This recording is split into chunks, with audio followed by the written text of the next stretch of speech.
¿qué tal? Muy buenas noches, soy Mario Saldaña. Esto es Más que Noticias. Empezamos, como siempre, con los titulares.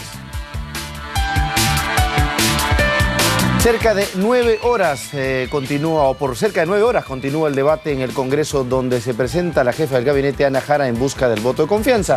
Algunas bancadas de oposición han adelantado que no darían su respaldo al gabinete. El Senado chileno rechazó el nuevo mapa de frontera con el Perú, consideró de actitud provocadora la publicación de la reciente cartografía por parte del Perú.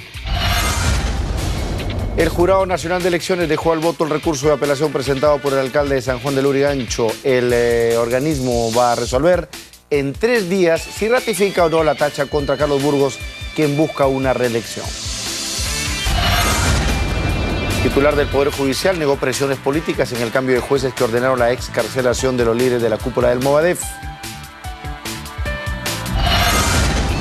Médicos del Ministerio de Salud que acatan una huelga indefinida desde 100 días se enfrentaron con la policía en la avenida Bancay en su intento por llegar al Congreso de la República. Estados Unidos confirmó la autenticidad del video donde fue ejecutado un periodista por un grupo extremista del Estado Islámico. Barack Obama ha asegurado que harán lo que sea necesario para conseguir justicia.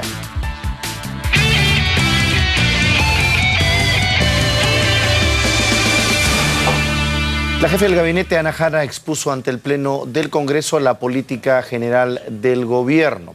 Durante las 2 horas y 17 minutos de su discurso ha destacado la importancia de fortalecer la institucionalidad democrática y anunció algunas mejoras en el sector salud, educación y seguridad ciudadana. Se dio tiempo para saludar uno a uno a sus colegas. Un ambiente de cordialidad se vivió a la llegada de la jefa del gabinete, Ana Jara, y sus ministros. Por casi media hora se observó un clima distendido en el Pleno. Luego la presidenta del Congreso hizo un llamado para dar inicio a la exposición de Jara Velázquez.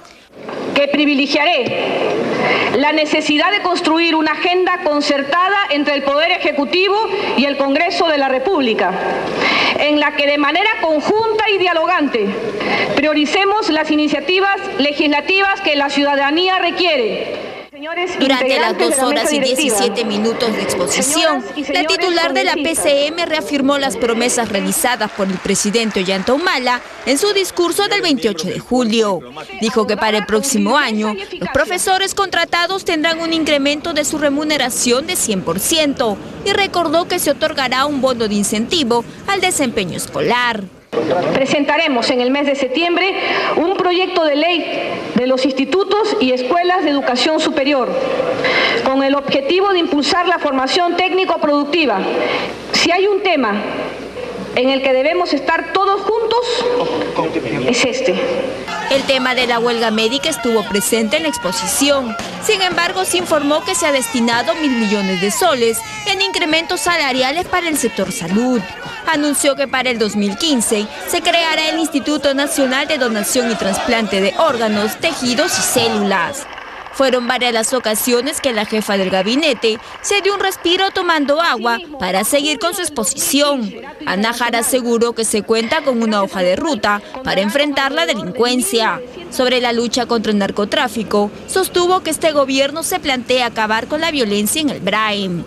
Asimismo, se intensificarán las operaciones de inteligencia en las universidades y en las organizaciones de base donde se ha detectado la presencia del Movadef. Para el 2015 estamos fijando como meta la erradicación de 26.000 hectáreas. Afirmó que la reactivación de la economía ya está en marcha y anunció que se levantará las trabas a la inversión pública. El tema de los lobbies revelados en los Cornejo Leaks ni siquiera fue mencionado, pero la jefa del gabinete anunció la sanción a los actos de corrupción en todos los niveles. En coordinación con el Ministerio Público y el Ministerio del Interior, promoveremos permanentemente la formación de equipos especiales de inteligencia para detectar y combatir la infiltración de redes organizadas de corrupción en las instituciones públicas. Otro tema ausente en el discurso fue el aporte de independientes a las AFP.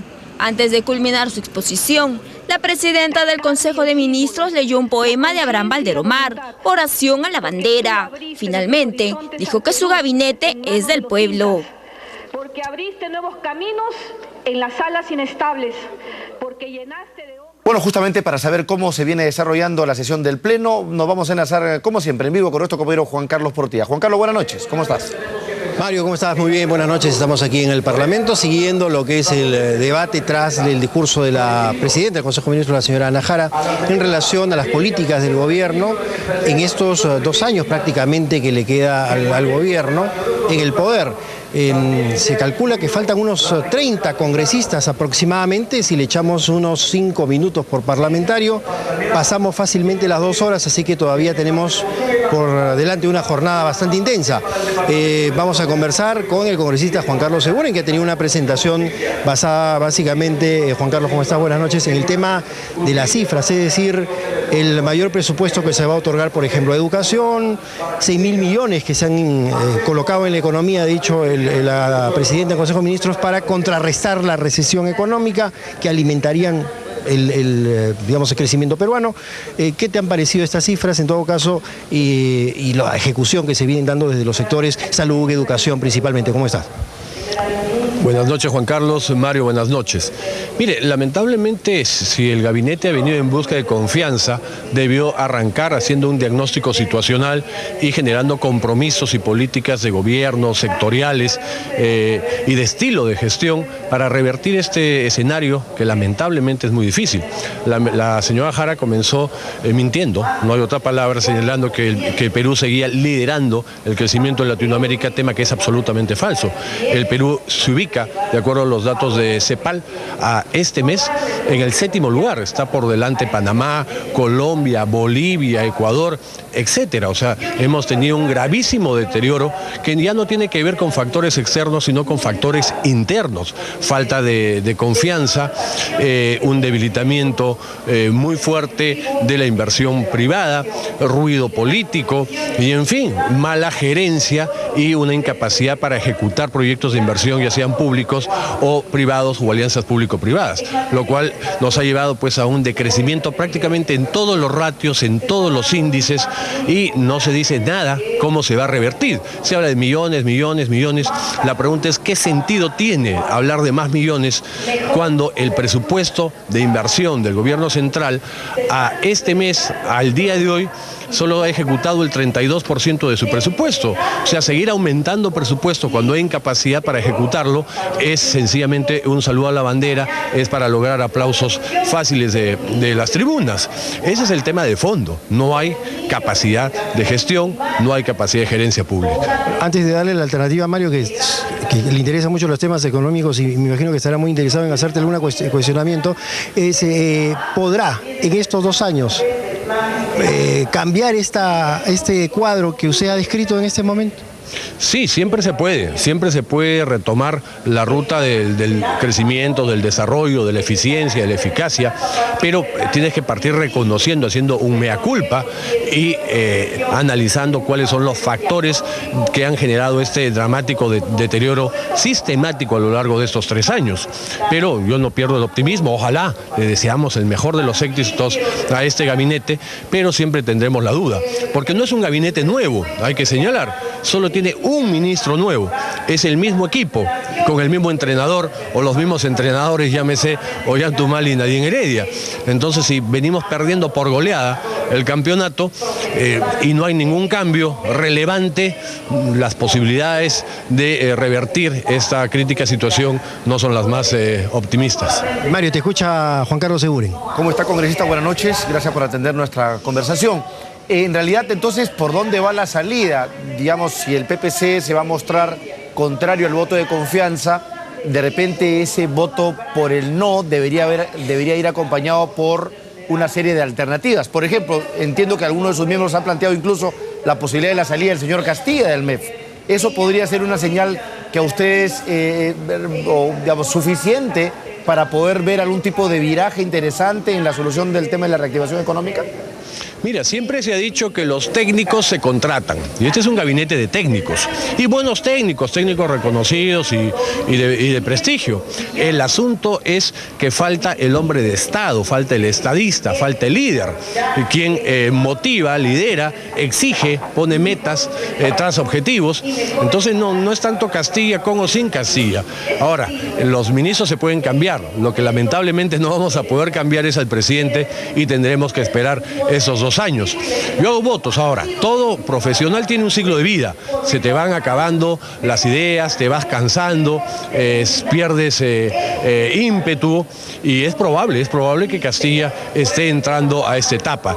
Nadie más que él podrá señalar si todavía tiene un as bajo la manga, todavía tiene restos para jugar un segundo tiempo.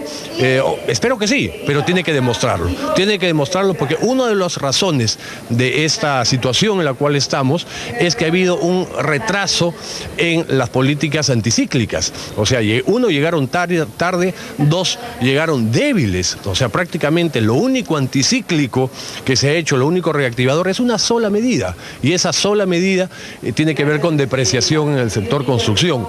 Los otros temas de tramitología, de permisología, tienen un efecto en el largo plazo. En el largo plazo no van a impactar en el corto plazo. Sin embargo, incluso bajo este contexto, digamos, desalentador de la economía, ¿cómo entender este repunte del presidente de la República en cuanto a su aceptación? Una encuesta le daba 8 puntos, digamos, de incremento respecto al mes pasado y otra 4, que es el caso de Ipsos. ¿Cómo se puede entender eso? Mira, las encuestas suben, bajan. Yo creo que es el producto, el reflejo de los mensajes de julio, el discurso del presidente por Fiestas Patrias. Siempre hay una emoción adicional, crece el patriotismo, crecen las ilusiones, pero después, cuando no se cumplen los objetivos, cuando se dice que va a mejorar la educación significativamente, cuando se van a invertir 6.000 millones y van pasando los meses y no cambió nada, cuando se anuncian un hospital en cada provincia y en todas las provincias ven que no hay ni siquiera una posta médica adicional, cuando el servicio y equipamiento de los hospitales sigue absolutamente caótico, entonces ahí comienza pues la decepción, y pese a que hay un enorme número de programas sociales, una gran cantidad de programas sociales que creo yo son lo que mantienen ese soporte vía el asistencialismo, pero la generación de empleo ha disminuido significativamente. La reducción de tasa de pobreza se ha reducido.